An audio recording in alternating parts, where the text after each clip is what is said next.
안녕하세요. 강선미입니다.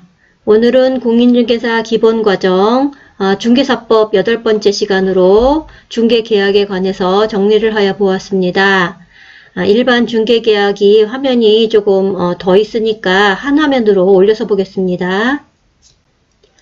자, 중개계약에는 일반 중개계약과 전속 중개계약 두 가지가 있고요. 일반 중개계약 먼저 보겠습니다. 우리가 가장 일상생활에서 많이 보는 그 계약의 형태인데요. 중개 의뢰인이 불특정 다수의 개공사에게 경쟁적으로 중개를 의뢰하고 가장 먼저 거래를 성사시킨 개공사에게 보수를 지급하는 형태입니다. 예, 제가 전세를 하나를 알아본다. 그럴 때 부동산에 한 군데만 들리지 않잖아요. 그 동네에 한 최소 2군데 아니면 3군데 정도는 전세를 보러 다닌다. 금액은 얼마 정도 예상하고 있으니까 좀 봐달라. 이렇게 한 2~3군데는 보통은 다니는 것 같아요. 그래서 여러 다수의 개공사에게 부탁을 해 놓죠. 그런데 이제 이 방법은 의뢰인과 개공사 서로 간에 무책임할 수가 있습니다. 예, 그러니까 이것은 이제 서로 간에 분리할 수 있다라는 뜻이죠. 그러니까 개공사들이 나 말고도 다른 사람한테도 지금 부탁을 해놓은 거를 다 알고 있죠. 이 의뢰인이 나 말고도 다른 사람에게 여러 사람에게 해놨다라는 거를 다 알고 서로 간에 무책임할 수가 있는 거예요. 그래서 이제 이런 것은 단점이라고 볼 수 있겠죠.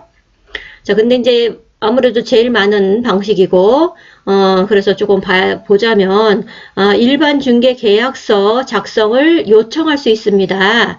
의뢰인은 필요한 경우에 개공사에게 일반 중개 계약서 작성을 요청할 수 있다. 반드시 요청해야 되는 것은 아닌 거고요.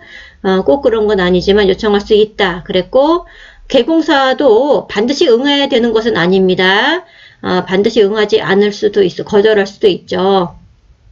그래서 일반 중개 계약서라는 게 이제 있다란 뜻이죠. 자, 일반 중개 계약서의 내용을 보자면 물가 수준, 물가 수준으로 암기를 하면 되고요. 중개 대상물의 위치 및 규모, 중개 대상물의 위치 및 규모, 중개 계약서 안에 들어가고 거래 예정 가격 들어가고요. 거래 예정 가격에 대한 중개 보수, 그 내용에 들어가고요. 그 밖에 양측이 준수하여야 할 사항, 그래서 물가 수준으로 외워서요.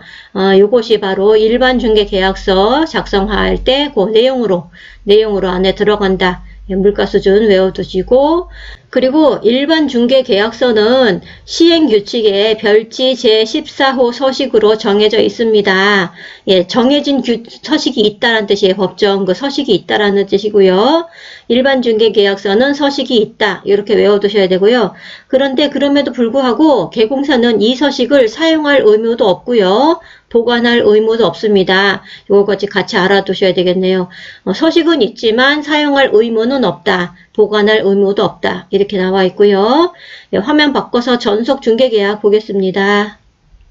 자, 이번에는 전속 중개계약에 대해서 보겠습니다. 중개 의뢰인이 중개 대상물의 중개를 의뢰함에 있어서 특정한 개공사를 정하여 그에 하나여만 중개하도록 하는 중개계약을 말하죠. 그래서 이것은 조금 전에 봤던 일반 중개계약에 비해서는 상대적으로 양측이 모두 유리하다고 할 수 있겠습니다.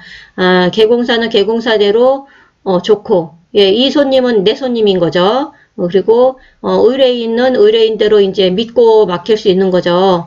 왜냐하면 이 전속을 하면 개공사가 이렇게 지켜주는 게 좀 많거든요. 해주는 게 좀 많고 하기 때문에 이제 의뢰인에게도 좋다. 예, 이렇게 말할 수가 있고요. 자, 의뢰인은 특정 개공사에 한하여 전속 중개 계약을 체결할 수 있다. 이제 이렇게 나와 있다는 거고, 개공사가 이에 대하여 승낙할 의무는 없습니다. 만약에 의무가 있다 그러면 이것도 또 웃기는 말이죠. 조금 갑자기 어떤 제약이 생기게 되겠죠. 그래서 개공사도 어떤 선택의 여지가 있는 겁니다. 그래서 개공사는 승낙할 의무는 없어요. 그리고 의뢰인은 전속 중개 계약을 이제 특정 개공사와 할 수 있다. 이렇게 나와 있고, 매매 교환뿐 아니라 임대차의 경우에도 전속 중개 계약 체결이 가능하고요. 그래서 매매, 교환, 임대차 모두 전속중개계약 체결 가능하다. 예, 이렇게 나와 있어요. 다음에 전속개공사의 의무를 보겠습니다. 자, 전속중개계약서 사용 의무. 예, 전속중개계약서를 꼭 사용해야 됩니다. 조금 전에 일반 중개계약서는 사용하지 않아도 된다, 보관하지 않아도 된다 그랬는데, 요거는 이제 그 반대죠. 꼭 서식을 사용하여 계약을 체결하여야 한다 그랬고요. 그 정해진 서식을 사용해야 된다 이런 거고요. 그 다음에 전속중개계약서 보존 의무, 계약서를 보존도 해야 됩니다. 3년 동안 보존해야 될 의무가 있습니다. 그리고 정보 공개 의무, 부동산 거래 정보망 또는 일간신문에 다음의 내용을 공개하여야 한다. 이것도 의무입니다. 계약 체결 후에 7일 이내에 반드시 공개를 해야 됩니다. 그래서 공개해야 될 그 정보들이 있는데요. 중도, 수도, 소공, 예공 이렇게 외워요. 중도, 수도, 소공, 예공. 자, 뭔지 하나씩 화면 좀 올려서 보도록 할게요. 잠시만요. 자, 공개해야 될 그 정보가 있는데요. 중도, 수도, 중이라는 것은 중개대상물, 중개대상물의 종류나 소재지, 지목, 면적 같은 중개대상물에 대한 것을 올려야 되고, 벽면 및 도배 상태, 그래서 중도가 되고요. 수도, 전기, 가스, 소방, 오수나 쓰레기 처리 시설 이런 것들, 그래서 수가 됩니다. 그리고 도로 및 대중교통수단과의 연계성, 시장 및 학교 등의 근접성, 일조 소음 같은 진동 같은 환경 조건, 예, 그래서 이제 도로, 대중교통, 시장, 학교 이런 그 외부적인 거죠. 그래서 그런 것까지 해서 중도, 수도 이렇게 됐고요. 다음에 권리관계죠. 소유권, 전세권, 저당권, 지상권, 임차권, 권리관계 이건 이제 소로 외웁니다. 근데 단 인적 사항에 관한 정보는 공개하여서는 안 됩니다. 이것도 꼭 알아두시고요. 그 다음에 공법상의 이용 제한 및 거래 규제에 관한 사항. 그래서 지금 중도, 수도, 소공 이렇게 되고 거래 예정 금액 그리고 공시지가 그래서 소공, 예공까지 다 됐어요. 임대차의 경우에는 공시지가를 공개하지 아니할 수 있고요. 그리고 정보를 공개하고 나서는 공개한 후에 지체 없이 의뢰인에게 통지해 드려야 되고요. 의무입니다. 그리고 의뢰인이 비공개를 요청하는 경우에는 공개하여서는 아니 된다. 예, 비공개를 요청하면 또 반드시 공개를 안 해야 되는 거죠. 나머지는 반드시 공개를 해야 되는 거고 비공개를 요청하면 반드시 공개를 안 해야 되는 거고요. 자, 그리고 전속개공사의 기타 의무가 있는데요. 2주일에 1회 이상 중개 업무 처리 상황을 문서로서, 예, 말로도 아니고 꼭 문서로서 통지하여야 됩니다. 예, 의뢰인은 뭐 보고받는 것 같은 그런 느낌이 들 것 같아요. 2주일에 1회 반드시 처리 상황을 문서로서 의뢰인에게 통지하여야 되고, 중개 대상물의 확인 설명 의무를 성실하게 이행하여야 된다. 이것이 그 전속했을 때의 그 개공사의 또 기타 의무가 되겠습니다. 화면 또 잠깐 올려볼게요. 이번에는 전속중개를 의뢰한 의뢰인의 의무입니다. 전속중개 계약을 맺은 의뢰인은 위약금 지불 의무가 있고요. 소요비용 지불 의무가 있어요. 위약금 지불 의무, 소요비용 지불 의무, 그 밖에는 이제 협조 의무가 있는데요. 자, 위약금 지불 의무는 위약금액이라는 것은 중개보수에 해당하는 금액입니다. 예, 이제 거래가 성사했을 경우에는 줄 보수가 있잖아요. 근데 이제 위약이라는 것은 약정을 어겼다는 뜻이니까 그 위약금도 그 중개보수만큼을 내야 되는 거죠.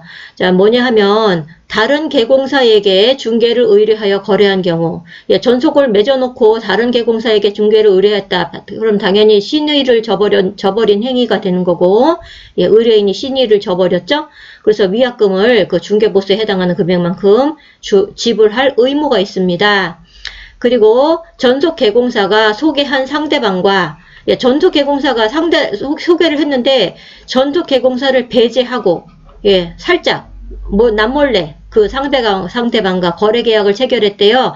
이런 경우에는 더 신의를 저버리는 행위죠. 네, 이건 진짜 나쁜 행위 같은데, 그래서 전속계공사가 소개한 그 상대방과 전속계공사를 배제하고 거래계약을 체결했다. 이럴 때 위약금을 지불해야 됩니다. 전속계공사에게. 그래서 위약금 지불 의무가 있고요.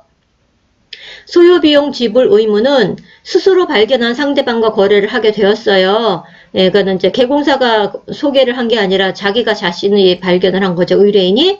그래서 그런 상대방과 거래를 했다면, 뭐, 보수는, 중개보수를 전속중개 계약을 한 그 개공사에게 줄 필요 없잖아요. 대신에 그 중개보수의 50%에 안에서, 50% 그 범위 안에서 개공사가 이제 중개 행위에 그 소모한 비용이 있겠죠. 비용. 자기도 알아봤을 거 아니에요. 그 소모한 비용을 지불해야 될 의무가 있습니다. 그러니까 실제로 중개보수의 50% 범위 아니라고 그랬으니까 뭐 50%, 맥시멈 50%지만 실제로는 그 실비 같은 거를 말하는 것 같아요. 중개 행위에 그 소모한 그 실비 정도의 비용은 꼭 지불해야 될 의무가 있다. 예, 개공사에게 지불해야 될 의무가 있다. 이런 게 있고요.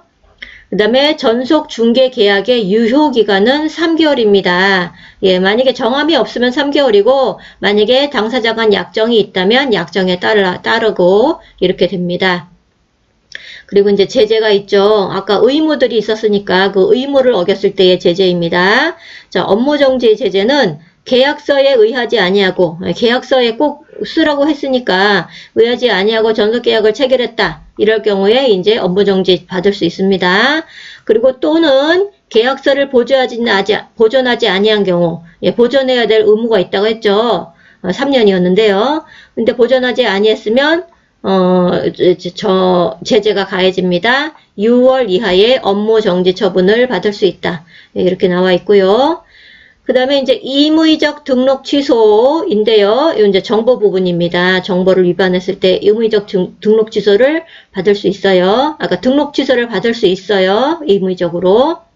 정보를 공개하지 아니하거나 의뢰인의 비공개 요청에도 불구하고 정보를 공개했을 때, 예, 공개해야 될 정보는 꼭 공개해야 되죠. 공개하지 않으면 개설 등록이 취소될 수 있다. 그리고 의뢰인이 비공개 요청했다면 비공개여야 되니까 그럴 때에 공개를 했다면 역시 개설 등록이 취소될 수 있다. 이렇게 되겠죠. 그래서 임의적 등록 취소 사유가 되겠습니다. 예, 이렇게 해서 중개사법 8번째 영상 중개계약에 대해서 알아보았습니다. 오늘도 시청해 주셔서 감사합니다.